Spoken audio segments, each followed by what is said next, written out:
gente, tudo bom? Vamos falar um pouquinho do sal que eu tenho usado aqui em casa? Eu não boto muita fé, nunca botei muita fé no sal do Himalaia. Ele é bonitinho, ele é cor-de-rosa, mas por alguma razão, uma intuição, eu nunca foi a minha preferência. Aqui em casa, primeiro de tudo, eu acho que hoje em dia, com a poluição que temos no nosso mundo, no nosso planeta, nenhum sal, nenhum alimento, nenhum nada, nem nós mesmos estamos 100% a salvo de contaminações, tá? Hoje em dia o meu lema é, bom, vamos tentar achar o menos pior. E atualmente, segundo o que eu pesquisei, segundo o que eu encontrei disponível no mercado, o menos ruim é, pelo menos aqui no Brasil, disponível, o sal cinza de Guerande. Nós temos também a flor do sal de Guerande, que é bem cara, é mais branquinha. Essa flor do sal fica ali mais na superfície, então ela é mais lavada pela água do mar, fica mais branquinha. Eu prefiro cinza, menos lavado significa mais minerais, né? E isso é uma boa coisa. Não é isso que vai fazer aquela diferença brutal na nossa saúde, na nossa nutrição, tá? O sal é um detalhe.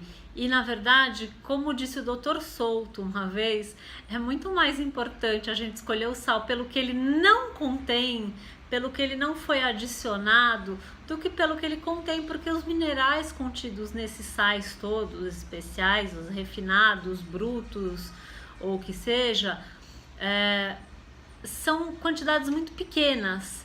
Eles podem dar uma forcinha associados a uma boa alimentação, a uma alimentação variada, nutritiva e tudo mais, tá? Mas a principal razão para a gente escolher esse ou aquele sal é o que ele não contém, o que ele não foi adicionado.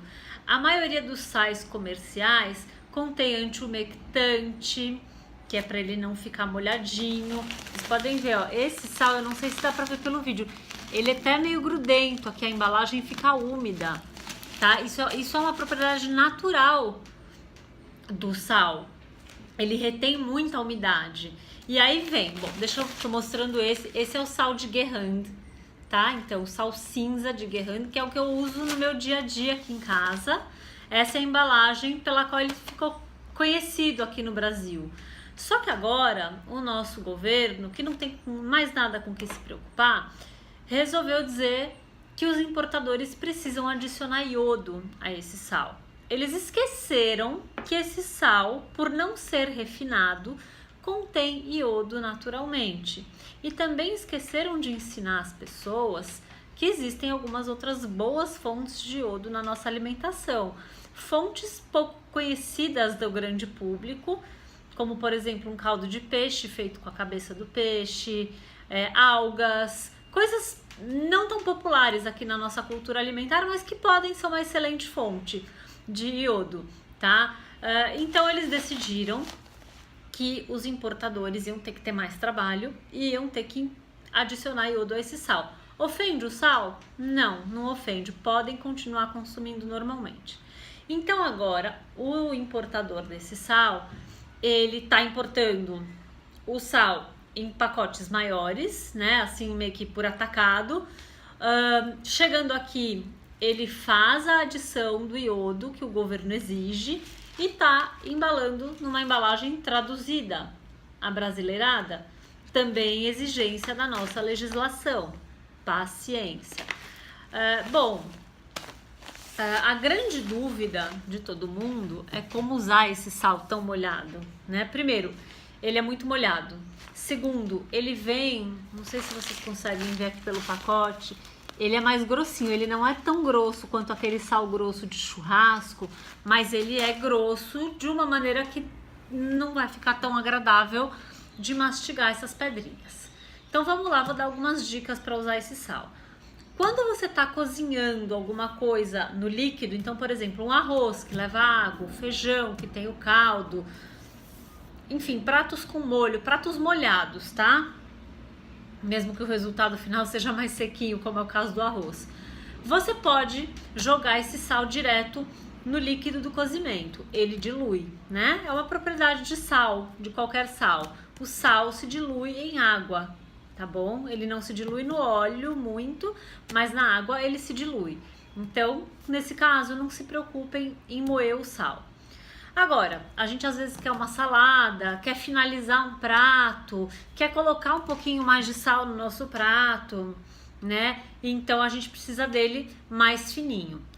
Eu já uso esse sal há muitos anos e esse sal para moer é uma encrenca, porque justamente ele é muito molhado, tá? Já testei N moedores, aí eu descobri duas coisas. Primeiro, mecanismo de cerâmica do teu moedor. Sabe aquele moedor tipo de pimenta? Existem alguns cujo mecanismo é de cerâmica. Eu já testei algumas marcas, a única que deu conta desse sal foi a WMF, é esse modelinho aqui, ó, Ceramil se chama. Eu acho que a Spice vende, a Doral, se eu não me engano, também vende. Enfim, dá para comprar pela internet, nesses sites que vendem pelo Brasil inteiro. Doroteia Presentes também vende, tá? Esse moedor, o modelo é Ceramil da WMF, tá? Ele dá conta do recado. Outros com o mesmo mecanismo de cerâmica eu testei e não deram conta. Agora, tem um problema muito sério esse moedor. Ele é caro. Ele é bem caro. Então, nós temos uma outra solução, porque ninguém vai ficar sem moer o sal porque não tem dinheiro para o moedor, tá? A outra solução, você pega teu sal, pode pegar o pacote inteiro, espalha ele numa assadeira e coloca uns minutinhos no forno quente, tá? Forno alto, não tem uma temperatura certa, mas só um pouquinho para ele dar uma secada, para secar aquele excesso de umidade característico desse sal que não contém antiumectante, tá? Antiumectante é uma substância artificial que não deixa a umidade grudar no sal, como é natural dele, tá? E aí você coloca esse sal numa assadeira, seca ele então um pouquinho no forno, e aí você joga esse sal no teu liquidificador ou processador e bate. Bate, bate, bate até ele ficar fininho na finura que você desejar, tá bom? Isso é muito legal porque é barato, todo mundo tem liquidificador em casa, a maioria de nós tem liquidificador em casa. E isso é muito legal porque vai afiar as lâminas do teu aparelho, tá? Então aí uma solução simples, barata. Aí você depois guarda esse teu sal já moído num pote fechado com tampa. Se quiser um pote bonito, feio, daí vai do teu gosto, vai do que você tem em casa. Eu dou preferência sempre pro vidro, tá? Eu acho que é fundamental. Sempre que a gente pode usar vidro, tem que ser a nossa preferência. Bom, é isso. É como usar esse sal. Em termos de quantidade na comida, eu acho que o poder de salga dele é muito parecido com o sal refinado, aquele sal basiquinho. Mas eu confesso para vocês que eu tô há tantos anos usando esse sal que eu perdi um pouco a comparação. Então, na dúvida, quando vocês forem começar a usar qualquer sal diferente, não tô falando só desse, qualquer sal que vocês forem usar diferente do que vocês estão acostumados, qualquer tempero, na verdade, isso vale para qualquer tempero, vocês sempre coloquem menos. Errar para menos, na hora que chegar no prato a gente corrige, coloca mais um pouquinho.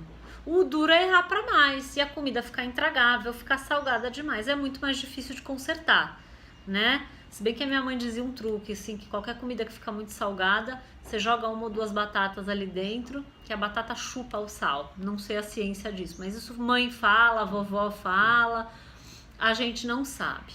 Bom, aí já que estamos falando de sal, eu vou mostrar outros dois sais que eu tenho aqui em casa, que é esse, por coincidência os dois são do Havaí, esse vermelhinho e esse preto.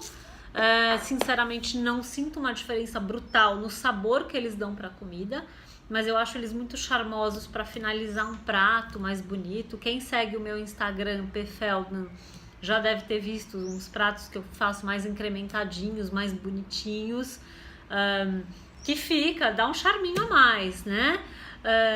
E aí, o legal da história, olha esse livro bacana, Salted, né? Significa salgado em inglês. Isso aqui é um compêndio, ele diz aqui um manifesto sobre o mineral mais essencial do mundo e receitas. Então aqui ele te conta toda a história do sal, fala aí 1000 coisas, e ele mostra que tem essa tabela. Peraí, cadê a tabela? Deixa eu achar. Ó, aqui, tá vendo? Muitas páginas, muitas e muitas páginas, dizendo os inúmeros tipos de sal que a gente tem no mundo. A gente conhece aqui no Brasil, enfim, a gente tem disponível no mercado uma meia dúzia, mas existe muito sal por aí. Muito, quer ver? Deixa eu pegar aqui, só para dar um exemplo. Eu já ganhei uma vez um azul da Pérsia, é um cristal azul, azul mesmo, azul royal, lindo, lindo. Ganhei uma vez de uma leitora um sal do Peru, que ele é um rosa avermelhado, lindo. Vamos ver o que tem. Olha, aqui no livro fala até do sal grosso brasileiro. Tem, olha, de Caimã, da China, sal de Cyprus, preto. Tem aqui um defumado, naturalmente defumado. O livro tá em inglês, tá? Então vocês me perdoem que eu vou ler as expressões em inglês. Danish Viking Smoked. Tem muito sal defumado. O sal defumado é muito interessante. Eu de vez em quando compro para usar nas minhas linguiças. Ele não dá um sabor muito acentuado. Este defumado que eu encontro, agora não me lembro da onde vem. Ele não dá assim um sabor defumado acentuado, mas ele dá uma lembrança. Então é uma coisa legal para usar para fazer linguiça. Tem aqui, olha, sal da Antártica, da África do Sul. Tem aqui um que se chama Bamboo Leaf, amarelinho. Tem um aqui, Bittermans Chocolate Salt, muito interessante. Tem alguns sais em flocos de rio, muito maluco. Aqui, ó, que eu falei, sal boliviano rosa, que é dos Andes. Tem aqui um Black Diamond, que é bem, bem preto mesmo. Deixa eu ver o que mais que tem aqui. Tem um bem vermelho. Tem uns aqui meio manchadinhos. Olha, esse mundo do sal é fascinante. Se vocês quiserem ler mais sobre o assunto, eu super recomendo esse livro. O autor, Mark Bitterman. Comprei no Amazon, tá? Eu creio que entreguem no Brasil. Então é isso. Eu quis mesmo falar como usar o nosso sal cinza, que atualmente é a minha preferência. Lá no meu blog eu tenho uma seção que chama-se Onde Encontrar, e lá eu falo um pouquinho de onde eu encontro essas coisas, principalmente em São Paulo, que é onde eu moro, tá? Mas muitos têm site, vocês podem consultar se vende pelo site, se entrega na cidade de vocês. Quem mora na Europa, tá fácil, né? Eu sei que eu tenho leitores aí na Europa, tem nos Estados Unidos também, é fácil. Mas é isso, então, ó, moedor. Queria até ganhar uma comissão da WMF, porque eu já indiquei esse moedor para tanta gente. Ele é o único que funciona. Eu gosto, quando aparece a liquidação dele eu compro, tá? Eu tenho mais um dele aqui em casa. E aí o outro tá misturado, o sal com pimenta, já no mesmo moedor. Aí moe junto, dá um temperinho interessante. Outra ideia também é você, nesse moedor, você coloca teu sal e pode colocar umas ervas variadas. Então, quando você for salgar, você já junto vai ter umas ervinhas ali pra dar um gostinho especial na tua comida. O céu é o limite. Você pode, não precisa ter medo de temperar. Quando o tempero é natural, tá? Então, esse moedor é muito legal. Ou secar o sal no forno e triturar ele no teu liquidificador ou processador. Funciona super bem, já fiz isso na casa de várias alunas minhas, onde a gente vai fazer aula de culinária, a reforma na cozinha. Então, assim, esse sal é meio que um requisito básico, eu acho super importante usar esse sal. Espero que vocês gostem, tá? O vídeo aqui não tem muitas edições, muitas muitas estrelinhas voando na tela, mas tem informação boa, espero que vocês gostem. Divulguem aí para os amigos que querem usar um sal bom de verdade na cozinha. E qualquer dúvida, vocês podem deixar aí comentários.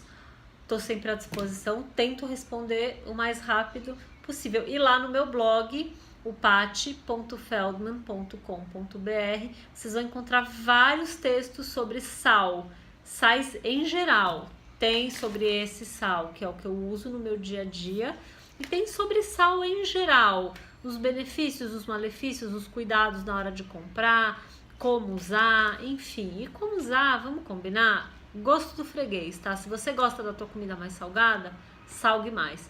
Se você prefere menos sal, salgue menos, ok? É isso. Assim que der, eu volto com mais um bate-papo aí pra nós.